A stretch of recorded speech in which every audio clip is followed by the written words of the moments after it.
O pessoal está pedindo para que eu fale sobre a margem dos consignados. Milton, vou abrir aqui. Bora lá. Beleza.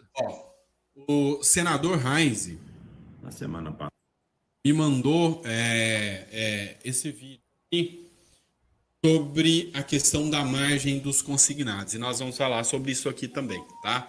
Bora aqui, deixa eu colocar aqui. Se vocês estiverem ouvindo, vocês me falam aí. O áudio ficou um pouquinho baixo.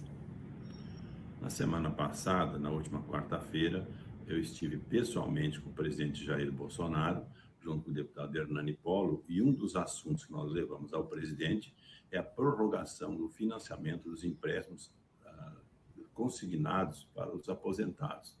A gente sabe que hoje 70% das famílias brasileiras estão endividadas. E esse valor, esse 5% a mais, tem um juro mais barato, que favorece aos aposentados, as famílias que precisam desse recurso. Portanto, é muito importante e o presidente tomou ciência e já pediu para a sua assessoria levar adiante esse assunto. Esperamos que nos próximos dias nós possamos ter uma notícia positiva, prorrogando o prazo, esses 5% a mais dos empréstimos consignados, beneficiando milhares, milhões de famílias de todo o Brasil que são seus aposentados. É isso aí, pessoal. 2 pontos dessa fala dele foram muito importantes. Uma delas, o fato dele, como senador, estar se mobilizando para o aumento da margem. Vamos lembrar, Milton, que no ano passado, enquanto muitos riam da nossa cara e diziam que não íamos conseguir nada, a gente e a conversão disso em lei posteriormente, né? Esse é o primeiro ponto. Então, o Senado tinha uma rejeição muito grande. E a gente conseguiu um convencimento para que o próprio Senado fizesse uma mudança de pensamento, aprovou a lei e hoje o próprio Senado está pedindo o reestabelecimento da margem dos consignados, tá? Esse é o primeiro ponto. Segundo ponto, esse pleito já está na mão do Bolsonaro, que fez uma solicitação de estudo para aumento da margem.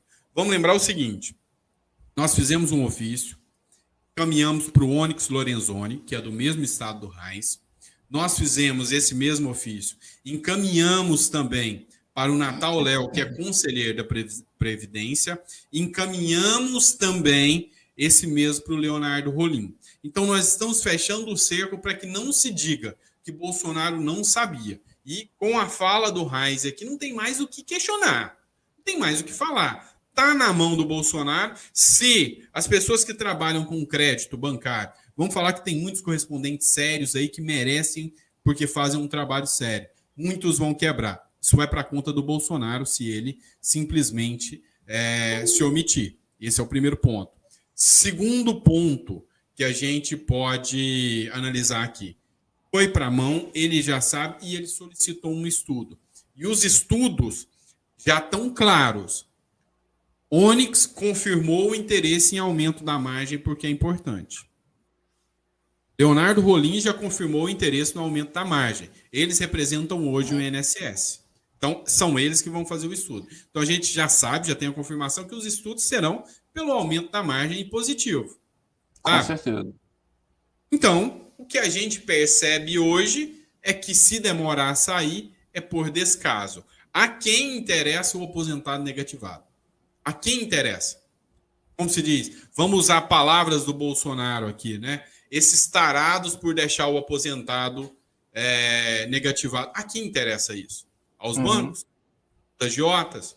Porque a margem, embora não seja o que a gente torce para que vocês façam, tá? Embora não seja o que a gente pede para vocês, mas é uma opção menos custosa, é uma opção menos difícil. Então, eu acredito que é o melhor caminho essa liberação da margem, tá?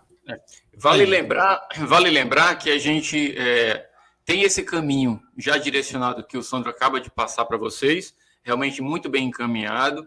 A gente sabe que 2 mais 2 são 4. Então, assim, quando se juntar a todos esse apanhado de informações, juntamente com a ciência de Bolsonaro, de que os bancos, que eu preciso ser sincero, Sandro, não vai ser observado que o aposentado precisa ser socorrido, mais uma vez vai ser observado que os bancos precisam voltar a lucrar.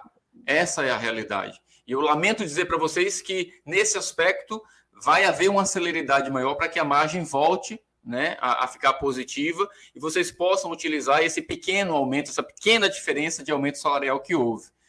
Mas eu quero fazer um parêntese maior, Sandro. Eu quero aproveitar esse ensejo em se tornando positivo novamente daqui a pouco, eu espero que o quanto antes, a margem do consignado para todos vocês, nós não podemos esquecer da nossa luta pela margem social. Essa sim precisa de empenho e dedicação cada dia maior por nossa parte. Assim que esses trabalhos voltarem agora, ainda que de maneira remota, a gente precisa voltar a dar a visibilidade que a margem social precisa, dadas suas devidas adequações, né, por conta de inflação que está aí na casa dos 2 dígitos, mas a gente precisa alinhar esse nosso raciocínio, Sandro, para que a gente possa, enfim, aí sim, solucionar de uma vez por todas o problema da margem do consignado para o aposentado, que é essa questão da margem social.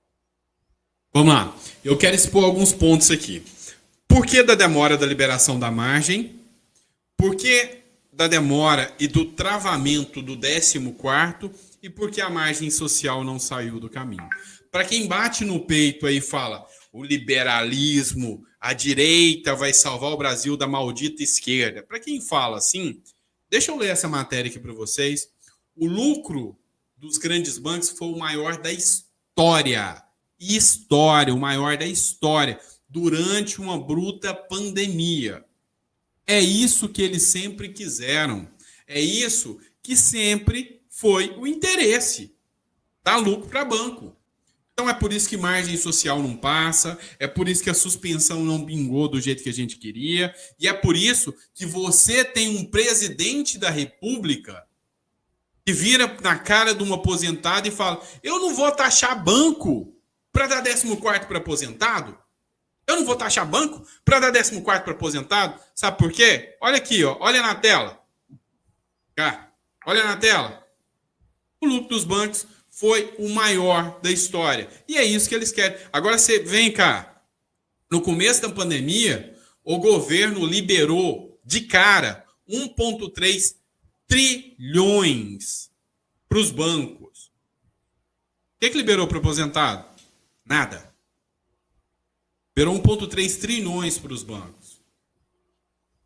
Depois, o governo veio dando medidas, veio fazendo com que o brasileiro se estrepe cada vez mais, se enrole cada vez mais, tendo que chegar, inclusive, a correr atrás de empréstimo. E outra, se eu deixar vocês negativados, e vamos lembrar que levou o quê? Quase um ano para a gente conseguir o aumento da margem do aposentado. Lembra disso, meu? Foram 8 meses de luta. 8 meses de luta para a gente conseguir o aumento da margem dos consignados. Depois desse tempo tudo, depois dessa luta toda, depois dessa batalha toda que a gente conseguiu a tal medida provisória, de propósito o aposentado está negativado agora de novo. E olha só o resultado. Então, se você bate no peito e fala: nós estamos diante do melhor governo de todos. Para quem? Para o brasileiro ou para os bancos? Até porque, Sandro, boa parte desse resultado que você está expondo aí na tela é dado por quê, pessoal? Uma vez que você não consegue o empréstimo consignado, grande parte de vocês tem uma movimentação bancária, existem para os bancos. Então, o que é que o banco faz para vocês para facilitar a vida de vocês? Tasca-lhe um empréstimo pessoal com juros aí de 17% ao mês. Então, para que banco vai se preocupar de imediato com a solução para vocês rápida, se eles ainda podem, né, durante um bom tempo, comer 17% de juros ao mês, diante da tua necessidade? É claro que a gente vai conseguir aprovar essa margem por razões óbvias também, porque o banco também não vai deixar de ganhar, mas claro que ele precisava ter um resultado estratosférico como esse de imediato, né, para dizer que estava ajudando você. Vamos lá. Vamos expor aqui, ó. Vou responder o Gustavo aqui, ó. Doutor Santos, por gentileza, qual a previsão da volta dos 5% na sua opinião? Vamos lá. O senador Luiz Carlos Reis, tá, já esteve com o Bolsonaro e solicitou um estudo. Vamos lembrar que do primeiro estudo, vamos lembrar que Desde quando o Conselho da Previdência encaminhou um ofício para o Bolsonaro pedindo a margem, até a margem efetivamente sair a medida provisória, foram 3 meses. Lembra disso, Milton? 3 meses. 3 meses. Então, vamos lá.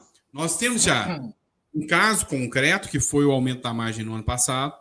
Nós temos o pedido do Senado, que era contra a margem, e mudou o seu posicionamento. E nós temos agora, como se diz, um momento eleitoral propício para que o Bolsonaro faça a margem dos consignados, torne ela realidade. O que a gente tem de conversa hoje? Nem o próprio capitão Alberto Neto está conseguindo ter acesso ao Bolsonaro. Bolsonaro só pensa em reeleição. Sabe? Bolsonaro só pensa naquela turma que tem um posicionamento anti-vacina, assim como Bolsonaro, contra passaporte vacinal. Hoje ele só fala de vacina e de PT. A conversa de Bolsonaro é vacina e PT. Então, para a margem sair, tem que ter uma pressão muito grande em cima dele para que ele pare de fazer a politicagem dele e vá fazer coisas efetivas, que é o aumento da margem. Então, te respondendo, Gustavo, depende muito do presidente. Poderia sair amanhã. Ou pode sair do Congresso. Se for sair do Congresso, eu acredito que a gente vai até julho com margem negativada. Se for sair do Congresso. Agora, se for sair realmente de boa vontade através do Bolsonaro, pode sair por medida provisória. Uma coisa é certa, a gente já está mobilizando com senadores e deputados para a gente tentar esse aumento de margem. Em fevereiro a gente está indo para Brasília, a gente vai tentar um diálogo exclusivamente com o Lira para falar sobre essa questão da margem dos consignados. Resultado é que o 14º a gente precisa de um convencimento muito grande. Já a margem é mais fácil que a gente consiga chegar, tá? Fala aí, Milton. Exatamente, o desenho é esse. Em resumo, pessoal, a maneira mais rápida hoje da gente ter uma margem positiva novamente é através de uma medida provisória, porque ele deu a canetada, já entra em vigor, e aí começa a ser aquele prazo lá de até 4 meses, né, 60 dias prorrogáveis por mais 60, para que se possa ser votado pelo Congresso, pela Câmara e pelo Senado. Lembrando que caso isso não aconteça, infelizmente, isso vai moer aí até realmente pelo menos metade do ano, infelizmente.